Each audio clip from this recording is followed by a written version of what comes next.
അതുകൊണ്ടാണ് ഞാൻ ഒരു 3/4 മണിക്കൂർ സമയമുള്ള സമയം എന്ന് പറയാൻ കാരണം.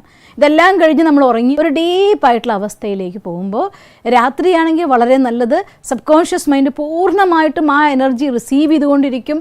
അത് നമ്മുടെ വൈബ്രേഷൻ അന്തരീക്ഷത്തിലേക്ക് സ്പ്രെഡ് ആയിക്കൊണ്ടിരിക്കും. ഈ പ്രപഞ്ചം അത് സ്വീകരിച്ചു കൊണ്ടിരിക്കും. ഭഗവാൻ അത് കേട്ടുകൊണ്ടിരിക്കും.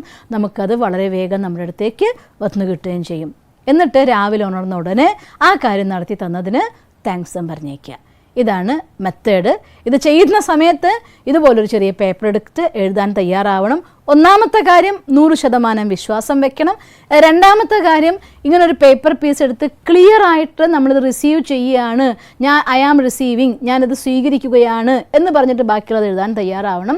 അത് കഴിഞ്ഞ് ഒരു 10-15 മിനിറ്റെങ്കിലും നമ്മൾ റിലാക്സ് ചെയ്തുള്ള ഉറക്കത്തിലേക്ക് വഴുതി വീണങ്ങനെ പോകണം. അഥവാ നിങ്ങൾക്ക് ആ സമയത്ത് ഉറക്കം വരുന്നില്ലെങ്കിൽ അത് വീണ്ടും വീണ്ടും കണ്ട് അതിലിങ്ങനെ ലയിച്ച് ഒരു 15 മിനിറ്റെങ്കിലും കിടക്കുക.